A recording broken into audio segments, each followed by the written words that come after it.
What's up, guys? Welcome back to Life So Crazy. It's the Vongola Boss here. Gaming today is plagued by insidious and dumb trends, including but not limited to unnecessary remakes and remasters, pervasive monetization models with these wild microtransactions and battle passes, and studios trying so hard to break into the live service bubble. But one trend that you could argue has had one of the worst effects on gaming because it stifles creativity is the shift to making games that appeal to a global audience.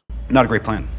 Arrowhead Game Studios, the developers behind Helldivers 2, understands this well, as their philosophy towards game design is making a game for everyone is making a game for no one. And we're in a time where plenty of new challengers are throwing their hats in the ring, eager to get a piece of the pie, and they're coming with something unique, and they're unapologetic of who they're trying to appeal to. The competition is real, and Masahiro Sakurai, the creator of Super Smash Bros., understands that very well. We got an article from Automaton Media covering an interview that Sakurai gave, in which he shared his personal thoughts regarding the future of Japan's game industry. Correct! And look, guy's the creator of Super Smash Bros. He knows what he's talking about.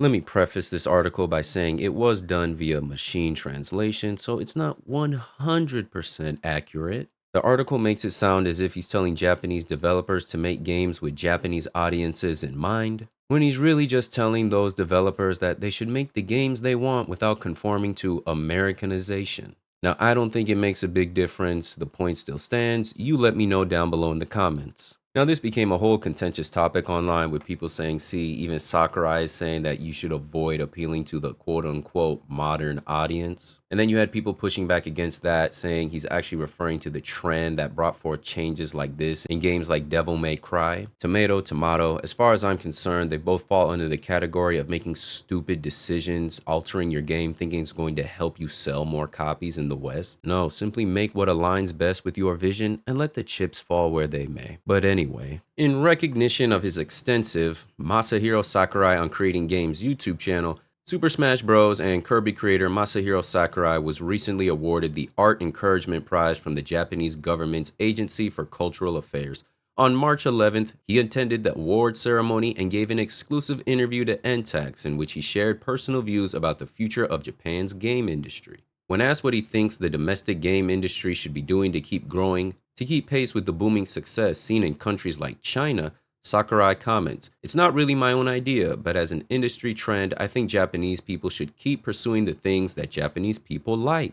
That's the same way I feel. That's what I've been trying to tell everybody. And this extends well beyond just video games. I'm talking anime and manga too. And I know I'm not alone in thinking this, but the appeal of Japanese entertainment is the fact that it's Japanese. He continues. He goes on to explain that the success of various Japanese games in the US kicked off a trend of making Americanized works.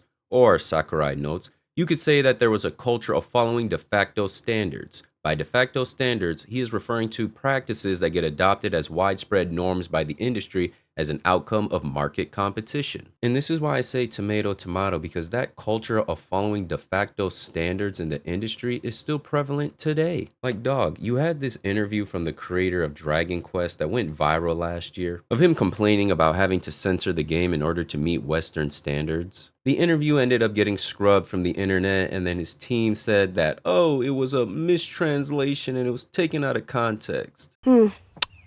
Really makes you think. Now, in the early 2000s, when gaming and a lot of nerd hobbies were a lot more niche, this approach made a lot of sense. Back then, there was a stigma surrounding Eastern entertainment, and the best way to get over that hurdle was to make it more Americanized. But there's been such a large cultural shift that today, it's so unnecessary to do all that. And now it's just my opinion and what was the case for me, but again, I'm sure others can relate to it. And in this instance, I'm speaking about anime, but you could really apply this to Japanese entertainment as a whole. Around the time it started going mainstream in the West was around the time that a lot of Western cartoons started going down the gutter. So peep this Cartoon Network generations chart. I'm a late 90s baby, so I grew up on 1 and 2 primarily and started falling off around early part of Gen 3. If you grew up on Gen 4 and Gen 5, I feel sorry for you. That shit is a two-pack of ass. You were robbed of good entertainment, and you deserved better. But stay with me now. The year is 2013, and Uncle Grandpa premieres on Cartoon Network. What the f***?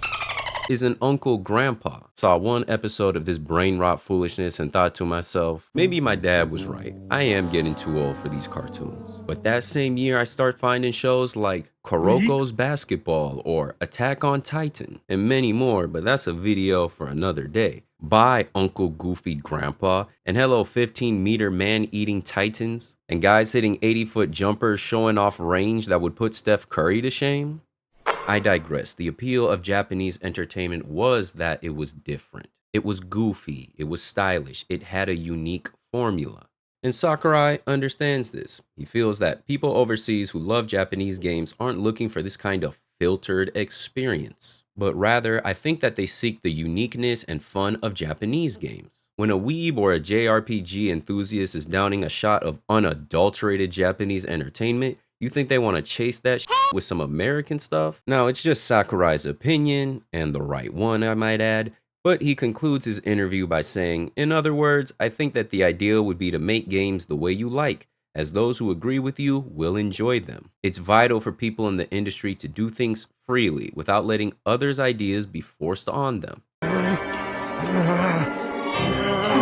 Hey, no, stop, just calm down, don't do it. But that's just his 2 cents on the matter. Like the goofy ass localizers and their translations. I'm not the most sensitive to picking up on this type of stuff, but I've consumed enough Japanese entertainment to realize when something don't sound right. For example, I've been playing a ton of Persona 5 Tactica recently, and I got to a point in the game where this school authority said this line in the game. Do you realize just how much clout I have in this school? And I had to put the controller down and really process what I was reading for a minute. The entire time I'm thinking, Funny.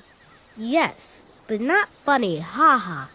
Funny weird. Now, here's some context in case you're not familiar with Persona 5. The theme of the game is about rebelling. In Tactica specifically, it's about revolution and you trying to overthrow these tyrants oppressing people. So at this point in the game, it's some wrinkled up old head teacher abusing his students, bragging about how much clout he has at this school. And I get what they were trying to say, but the way it was said just completely broke my immersion. It gave off how do you do fellow kids energy. And look, I do not speak Japanese, so there's a chance that I could be flagrantly wrong on this. And that the translation was on point. I had to hit up one of my guys who's big on SMT and Persona and ask him like, hey bro, am I tripping or does this sound weird to you too? But I digress. It's funny hearing Sakurai come out and say, hey, it's in the best interest of the Japanese gaming industry to stop trying to appeal to Western standards. Whereas just under a month ago, you had the director of Final Fantasy VII Rebirth coming out and saying, we now create with a global audience in mind from the very start. In that sense, we are in a completely different era. You would think flops like Forspoken and Foam Stars, and there's probably a handful more, but those are the only ones that come to mind right now, would be a wake-up call for Square Enix, but I guess not. That's all I got for this one though. If you enjoyed the video, leave a like and subscribe to the channel if you're new, and drop a comment down below. I want to know what you guys think about all this. Check out the 2 videos on the screen to see more Life So Crazy. It's been the Vongola Boss, and I'll catch y'all next time. Peace.